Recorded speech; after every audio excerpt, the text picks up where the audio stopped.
Last time in Reykjavik, I saw the northern light right in city center, not in a field but on a street. In Taipei, London, or even Leeds, the light pollution will completely wipe it out. Reykjavik is technically a capital city, but it has less light pollution than most of the British market towns. That's the question the whole video is about. 3 islands, completely different answers to the question, how to live.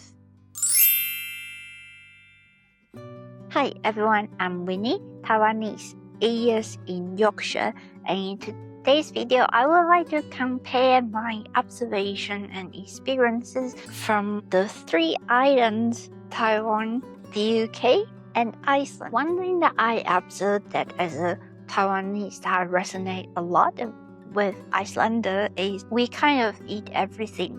Like in Yorkshire, there's puffin festival and everyone come to the island to see puffins. But in Iceland, I have seen puffins being on restaurant menu. I did want to be honest that I did try it when I first visited Iceland. I didn't know that puffin was an endangered animal there, and I would encourage not to try. It's not really delicious at all.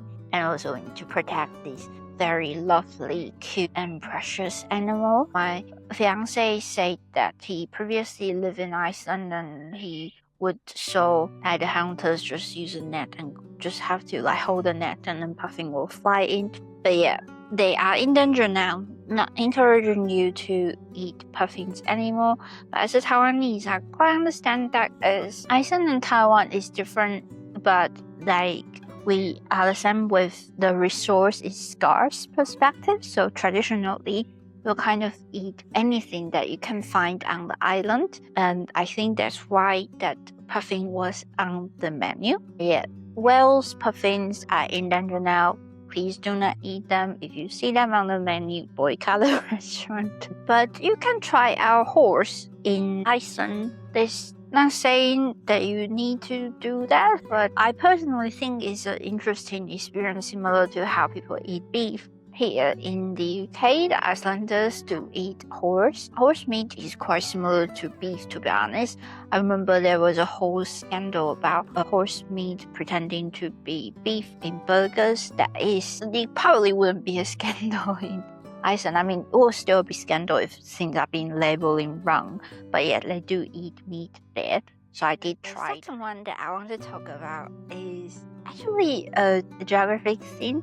Like in Taiwan and in Iceland, we both have the idea of going around the island, but it's not such a thing that British people do. There's no going around Great Britain kind of thing, but there's my friends knows that I'm going to Iceland, or you drive around the ring road. No, I am still learning how to drive, so I didn't do that. One of my to-do lists as we keep going back to visit Iceland. In Taiwan, there's a thing for us to travel with train around Taiwan as well, not by driving. You can kind of drive, but going on a bike or going on a train is a more popular ways to travel around Taiwan. It feels familiar to me to see Iceland have lagoons. In Taiwan, we have a lot of hot springs, and similar to Iceland is somewhere that earthquakes and volcanic activities will happen. So there's also a lot of hot springs, but the landscape in Iceland obviously is quite different to Taiwan. We kind of both have a lot of mountains, but it looks very differently. While Taiwan's mountains are green and Icelandic mountains are more romance part of how we get around the island. Interestingly, that Iceland doesn't have railway system, while Taiwan has one of the best railway system. We have high-speed railway, and our train is really famously on time. We're similar to Japan in a way that they did build our railway system, so there's a similarity of if you know how good Japan's trains are, then Taiwan is not too bad either. And UK, I always complain about trend system. Like there is heat wave these few days, right? And like the trend is massively delayed. But then thinking about it, just unusual days, they are rarely on time either. So that is trends in the UK, but in Iceland they don't have trends, and I was wondering why, so I did a little bit research. They just don't really have the demand to have the trend system. I do think that would be really helpful to build like a airport like Express or something like that, but it just pretty much Reykjavik is like the center of the island, and they don't really go around to different cities of the islands. There's no really need for connecting the cities as much, so that is why Iceland doesn't really have a train system. With their whole population now, I actually just checked when I was there that they just surpassed 400k population, significantly less than in the UK and in Taiwan. In Taiwan, we have 23 million and our little small island. So yeah, we do have like really good rail system to like connect between different things and make sure that the road is not always have traffic jams. If you can imagine that everyone drives, it'll be a messy nightmare. And the final part that I found quite interesting as well is how much green energy they use in Iceland. In Iceland, they live with elements. They use geothermal energy a lot, and it's essentially free. So like they have their heatings pretty much always on, and they will have the heating on and open the window to when it gets too warm, and just to make sure that it's not too humid inside the house. In Yorkshire, heating is expensive. We will turn it off on specific hours to make sure the energy and the bills is not too expensive, and we wouldn't actually leave the window open. We have double glazed windows to make sure the heat doesn't get out.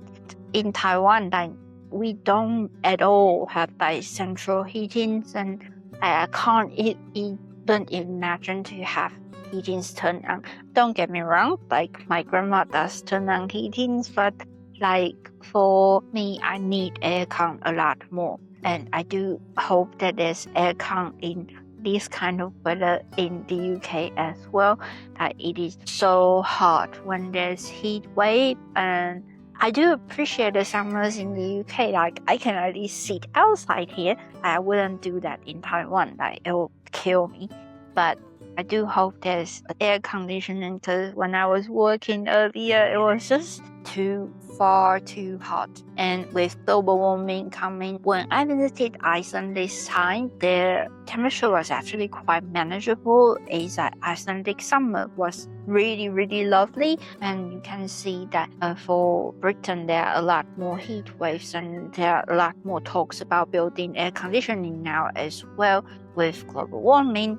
I think with going to Iceland this time, I have a lot more thoughts on like different resources and ways of living. I think in Taiwan and the UK, I definitely take a lot of convenience for granted. But in Iceland, like seeing all the glaciers and like natural resources and puffins and whales, that make me think about how I can be a better resident on the earth. I came from a small village from Taiwan, and I visited Iceland twice, and every time it gave me a lot of thoughts on how life could be so different on different islands. And that is all I want to share for today. If you like today's video, please give me a big thumbs up, subscribe to my channel, and share my video, and hopefully I'll see you next time. Thank you for watching. Bye bye.